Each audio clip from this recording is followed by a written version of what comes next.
Salut les déconfinés, c'est Merej et aujourd'hui on va parler jeux vidéo, c'est une première sur ma chaîne et on va parler de ça.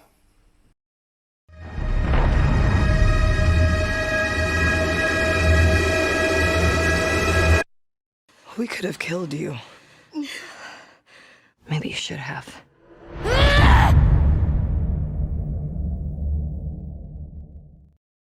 Boum! The Last of Us 2, le jeu le plus attendu, celui qui cartonne partout. Mais je ne vais pas vous donner mon avis sur le jeu, puisque de toute façon, qu'est-ce que je vais bien pouvoir dire à part c'est génial, c'est fabuleux, blablabli, blablabla. Bon, oui, c'est une tuerie. De toute façon, ils ont mis tellement de pognon, ils pouvaient pas faire autrement. Mais je vais m'attarder sur quelque chose de spécifique, quelque chose qui me parle, on va dire. C'est la mise en scène. Voilà. Comment est-ce qu'ils ont fait pour mettre en scène ce jeu vidéo? Et vous allez voir que c'est très très amusant, parce que selon le média, en fait, c'est pas du tout les mêmes techniques, c'est pas du tout la même approche, et moi je trouve ça assez fascinant. Il y a quelque chose qui m'a tilté dernièrement. Je regardais un manga, parce que j'aime beaucoup les mangas, et je regardais un manga, c'était peut-être Your Name, je ne sais plus exactement. Enfin bref, peu importe, j'ai envie de dire. Il y avait des protagonistes principaux qui arrêtaient pas de faire des trucs un petit peu insignifiants. Prendre des fleurs de marguerite et souffler dessus, des plans sur les feuilles dans le vent, des petites gouttes dans l'eau qui font des ronds dans l'eau, etc. Et on avait excessivement de petits moments de vie comme ça qu'on ne voit pas forcément beaucoup dans un film traditionnel. Et pourtant, dans un manga, il y en a tout le temps. Tout le temps, on entend le vent, la nature. Enfin, c'est vraiment quelque chose qui revient excessivement. Et ça m'a tilté. Je me suis dit, mais évidemment, j'ai compris pourquoi il faisait ça. Parce que un dessin animé, c'est statique. D'accord? Ça ne vit pas. C'est un dessin à la base. C'est 24 dessins par seconde à la base. Donc c'est l'illusion de la vie. D'accord? C'est-à-dire qu'effectivement, on fait 24 dessins, ça bouge. Donc, voilà, spectateur, on va avoir l'impression que c'est vivant. Mais bon, inconsciemment, on sait très bien que c'est un dessin. On sait très bien, que c'est un artifice. Pareil pour les films en images de synthèse. Alors il y a beaucoup de spectateurs, par exemple, qui n'accrochent pas aux films en images de synthèse ou qui sont moins sensibles. C'est un peu mon cas d'ailleurs, parce qu'on va préférer un film live, parce qu'en live, on voit des vraies personnes, et donc on s'imagine, on a l'impression que c'est plus tangible, plus réel. Bref, je vais revenir au manga. Comme c'est statique, par définition, il faut user de tout un tas de subterfuges, pour faire en sorte que ça soit le moins possible, justement, qu'il y ait le plus de vie possible. Rappelez-vous, je sais que dans ma génération, vous allez être d'accord avec moi, parce que maintenant ça évolue grandement, mais très très souvent dans les mangas, il y a des pans entiers où les personnages sont comme ça, ne bougent absolument pas. Limite, il y a un petit truc qui clignote dans le fond et c'est tout.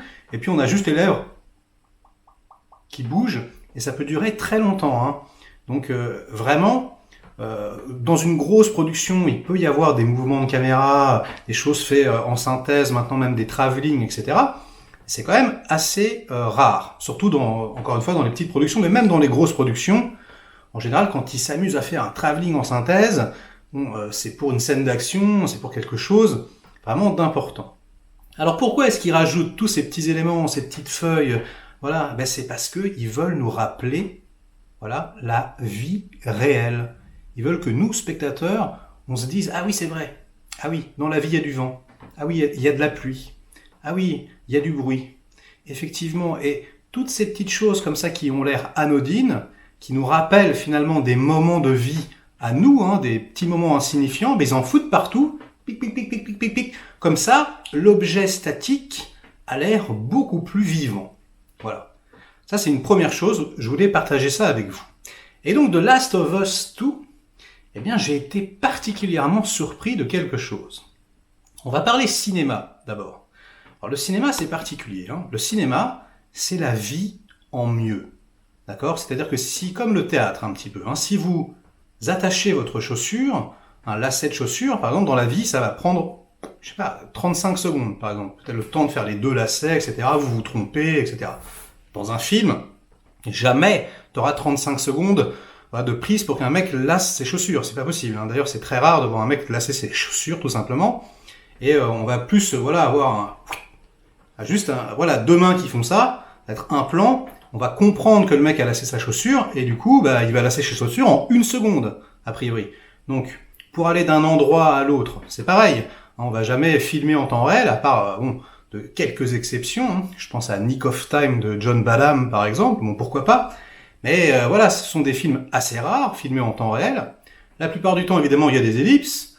Voilà, hein, on peut aller à New York en 2 secondes. Allez, on va à New York. Il y a un avion. Voilà, on se retrouve à New York. Et c'est la magie du cinéma. Tout est plus rapide, tout est plus beau. Les personnages sont éclairés. Même quand on prend un biopic, par exemple, bah, l'acteur qui incarne voilà, celui dont on fait le biopic, en général, il est plus beau que dans la réalité. Les actrices sont plus belles, les hommes sont plus musclés, etc., etc. C'est toujours, voilà, comme ça, un petit peu romancé. Et c'est très intéressant, hein, puisque ça donne quelque chose, voilà, d'artificiel. Le cinéma, alors pas toujours, mais quand même la plupart du temps, hein, déjà vu qu'il y a le montage.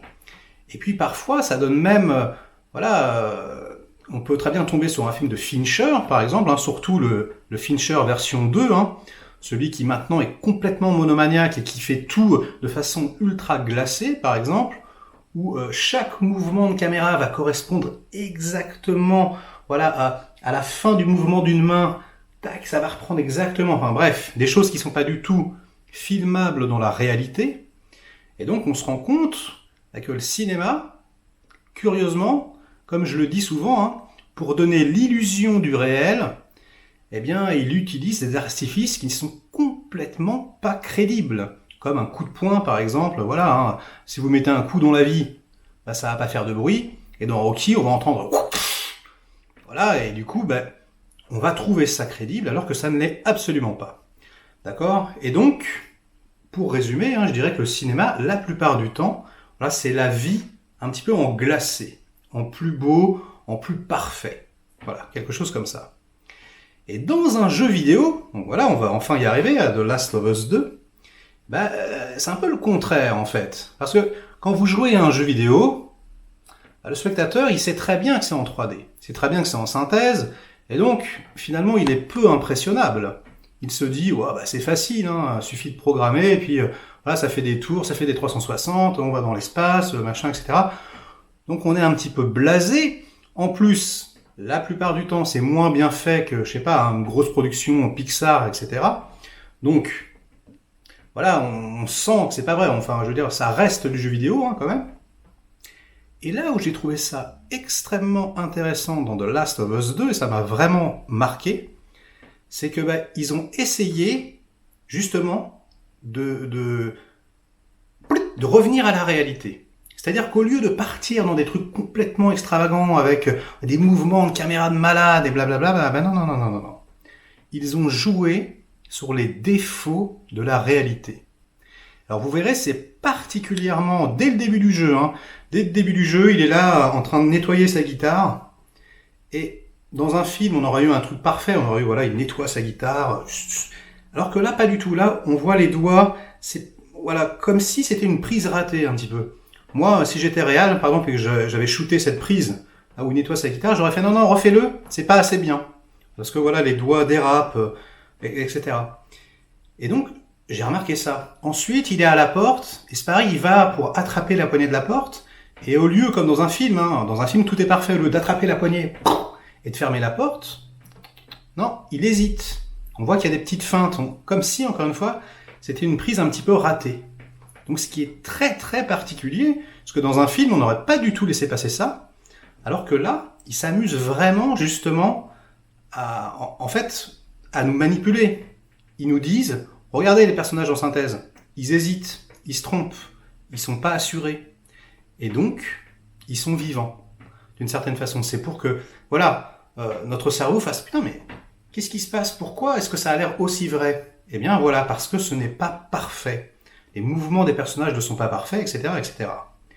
Et puis, au niveau de la mise en scène pure, alors, pas toujours, hein, puisque ça change de protagoniste, etc., il y a des cuts scènes qui sont montés, par exemple, mais très souvent, bah, ça s'apparenterait à un plan séquence, c'est-à-dire qu'on reste très très souvent derrière le personnage principal, voilà, donc ça serait très très compliqué à filmer en vrai, voilà, on escalade, on passe à travers des fenêtres, Donc la caméra passe à travers la fenêtre, voilà, on se met à ramper en dessous un camtar, hop, ça passe en dessous le camtar, ça serait quand même très très compliqué à faire.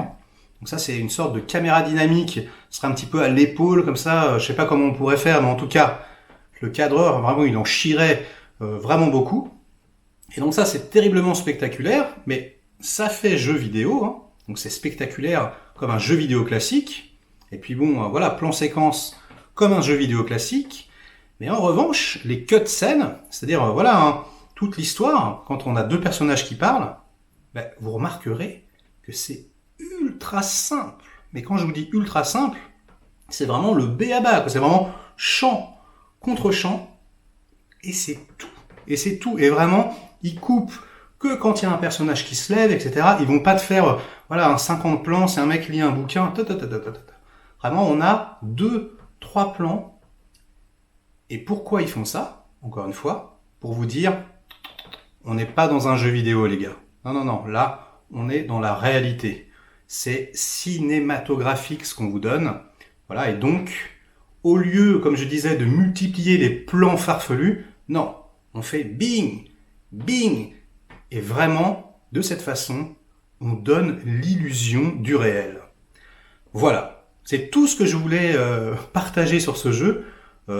Si vous voulez mon avis comme ça vite fait, je n'ai pas encore terminé le jeu, mais je trouve ça absolument incroyable. Pour l'instant, vraiment, c'est mortel. Donc voilà, hein, achetez-le si vous l'avez pas, c'est excellent.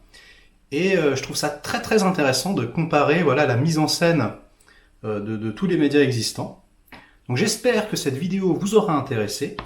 Laissez-moi un petit pouce en l'air ou un petit pouce en bas.